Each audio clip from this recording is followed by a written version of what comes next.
जय श्री कृष्णा, राधे राधे। आज हम आपको सुनाएंगे माघ मास महात्म्य अध्याय 28। इसके सुनने मात्र से सिद्धि, प्रसिद्धि और समृद्धि प्राप्त होती है। 28वां अध्याय शुरू करने से पहले हम आपको स्नान और पूजा के मंत्र बताते हैं, जिसकी जानकारी जानने के बाद आप अपने जीवन में सुख समृद्धि पा सकते हैं। स्नान करते समय पानी में थोड़ा सा गंगा जल मिलाएं, 1 चम्मच या 1 ढक्कन। उसके बाद उस जल से स्नान करें। उसके बाद आप शावर भी ले सकते हैं। स्नान करते समय अगर आप गंगा, जमुना, सरस्वती का नाम भी लेते हैं और उनका नाम लेते हुए स्नान करते हैं तो आप प्रयागराज संगम में नहाने का फल प्राप्त करते हैं। स्नान करते समय सभी पवित्र तीर्थों और नदियों का ध्यान करें। स्नान के बाद आप सूर्य देव को अर्घ्य अवश्य दें। सूर्य देव को जल अर्पित करते समय मंत्र ओम सूर्याय नमः का जाप अवश्य करें। इस मंत्र को आप 11 बार या 8 बार जरूर बोलें। के बाद आप पूजा करते समय ओम नमो भगवते वासुदेवाय नमः इस मंत्र का जाप जितना भी अधिक हो सके हमें जरूर करना चाहिए। आइए अब शुरू करते हैं अपना 28वां अध्याय। इस 28वें अध्याय में हम आपको बताएंगे अच्छोद सरोवर की कथा तथा गंधर्व कन्याओं का बटुक से विवाह। हमने अपने 27वें अध्याय में बताया कि जब प्रेत पथिक को संगम का जल उसे देने की बार बार गुजारिश करता है, प्रार्थना करता है, तो पथिक सोचता है कि यह जल तो मैं अपने माता पिता के लिए लाया था, मगर इस प्रेत को इसकी ज़्यादा आवश्यकता है। यह जल मैं इसको दे देता हूँ, इसका उद्धार हो जाएगा और मैं अपने माता पिता के लिए दोबारा से प्रयागराज जाकर वहाँ से संगम पर जल लेकर आ जाऊँगा। पथिक प्रेत को वह जल दे देता है। जैसे ही प्रेत उस जल के अपने ऊपर छिड़काव करता है तो उसका प्रेत योनि छूट जाती है और एक सुंदर देह उसको प्राप्त हो जाती है और वह स्वर्ग में चला जाता है। फिर पथिक प्रयागराज दोबारा जाकर अपने माता पिता के लिए संगम का जल लेकर आता है। लोमस ऋषि भी बटुक और गंधर्व कन्याएं जो कि पिशाची बन गए थे उनको भी प्रयागराज में स्नान करने के लिए ले जाता है। आगे का वृत्तांत हम अपने 28वें अध्याय में अब सुनाएंगे। वशिष्ठ जी बोले, हे दिलीप सुनो, अच्छोद सरोवर में स्नान करके ये सब लोग सुखपूर्वक और संतुष्ट होकर आकाश मार्ग से उस स्थान पर पहुंचे जहां गंगा जमुना का संगम था। लोमश जी वेद निधि से बोले, संसार के इस तीर्थराज को श्रद्धा पूर्वक तुम सब लोग दर्शन करो। यह त्रिवेणी ही पाप नाशक अग्नि की महान कुंड है, जिसमें निरंतर अग्नि प्रदीप्त रहती है।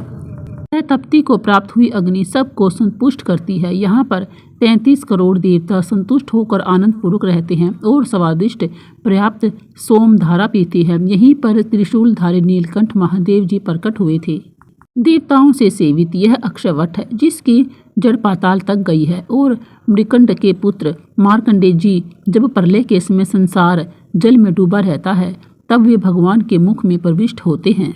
यही जनार्दन भगवान इसी वट वृक्ष पर योग की निद्रा लेते हैं। यही महादेव की अति प्रिय सुंदर भगवती भागीरथी गंगा है, जिसकी सिद्ध योग सिद्धि के लिए सेवा करते हैं। इसके स्नान से प्राणी सब मनोरथ प्राप्त करता है। वही यह यमुना नदी है। भुक्ति और मुक्ति प्राप्त करने के लिए यहाँ समस्त प्राणी आते हैं और इसका जल पीकर मुक्त हो जाते हैं। हे मुनि, गंगा यमुना का संगम बड़े पुण्य से प्राप्त होता है। इसमें स्नान करने से जन्म मृत्यु से छूटकर ज्ञान प्राप्त करके मनुष्य तर जाता है। सभी जंतु ज्ञान के बिना प्रयाग में स्नान करके मुक्त हो जाते हैं। यह देखकर ब्रह्मा जी ने यहीं पर महायज्ञ करके सृष्टि रचने की सामर्थ्य प्राप्त की थी।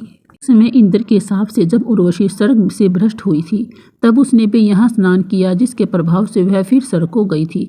ये दिव्य श्रेष्ठ, इस पुण्य संगम में पुत्र चाहने वाले को स्नान करना चाहिए। यहीं पर इंद्र ने प्राचीन काल में अपनी माया से कुबेर के सब धन को स्नान करके पाया था। प्राचीन काल में नारायण तथा नर ने हजारों वर्ष तक यहाँ प्रयाग में निराहार रहकर उत्तम धर्म किया था। यहीं पर जैगीश्वर सन्यासी महादेव जी जैसे शक्तिशाली होकर विजयी हुए थे तथा अणिमादि बहुत छोटा या बहुत बड़ा बनना इत्यादि योग के अति दुर्लभ ऐश्वर्य को पाकर शिव की आराधना में तत्पर हुए कश्यप ऋषि ने यहीं पर तप किया था। इसी तीर्थ में तपस्या करके भारद्वाज, कश्यप आदि सप्त ऋषियों में 7वें ऋषि हुए थे। हे ब्राह्मण, इसी अक्षत्र में प्राचीन काल में आत्मज्ञानी सनकादि ऋषियों ने योग रूपी फल की सिद्धि को पाया था। गंगा और यमुना के संगम में स्नान करने से सब पापों से छूटकर प्राणी आकाश में तारा रूप होते हैं, जिनसे समस्त आकाश व्याप्त है। इसी समय मुक्ति को चाहने वाले तुम्हारा पुत्र और ये कन्याएं वह तुम मेरे कहने से इस गंगा यमुना के संगम में स्नान करो। त्रिवेणी के जल के प्रभाव से तुम्हारे पहले किए हुए सब पाप नष्ट हो जाएंगे और इसके महाफल से संपूर्ण वैभव को प्राप्त करोगे। ऋषि के ऐसे सत्य तथा उल्लंघन न करने योग्य वचनों को सुनकर वे सब उत्कंठित चित्त से स्नान करने लगे। तब उसी क्षण संगम में स्नान करने से उनकी पिशाचिता नष्ट हो गई और सब ने अपने अपने पूर्व शरीर को प्राप्त कर लिया। वेद निधि ने अपने पुत्र तथा दिव्य रूप वाली अति सुंदर कन्याओं को देखकर और प्रसन्नचित होकर प्रीतिपूर्वक लोमसी जी को संतुष्ट किया और कहा, आपके अनुग्रह से ही यह सब बड़े पाप से निर्मुक्त हुए हैं। हे ऋषि श्रेष्ठ, अब इन बालकों के योग्य धर्म को कहिए।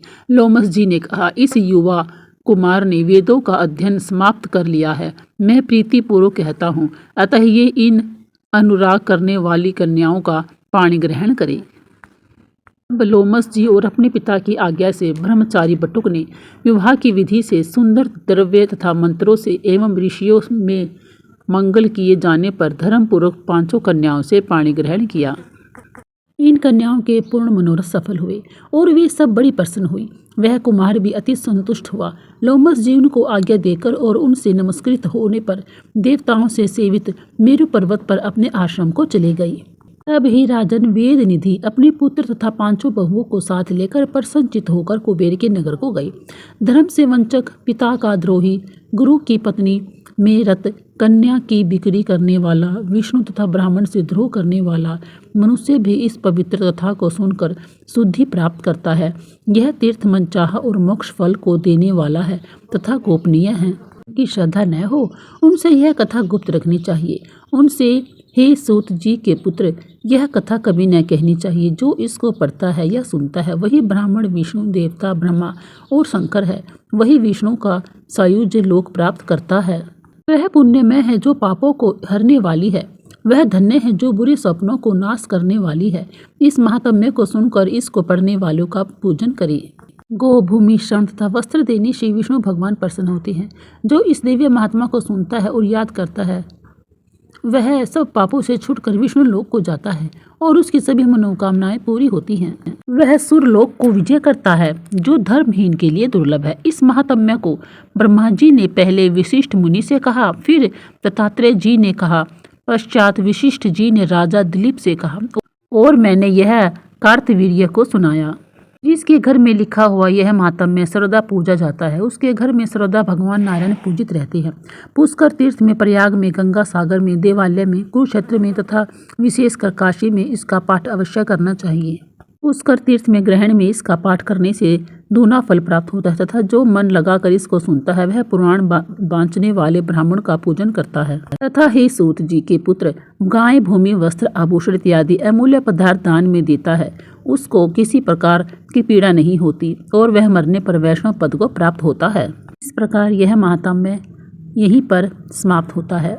आगे की कथा हम अगली वीडियो में सुनाएंगे। यह आपको कथा कैसी लगी हमें कमेंट बॉक्स में जरूर बताएं। लाइक करें, शेयर करें, सब्सक्राइब जरूर करें।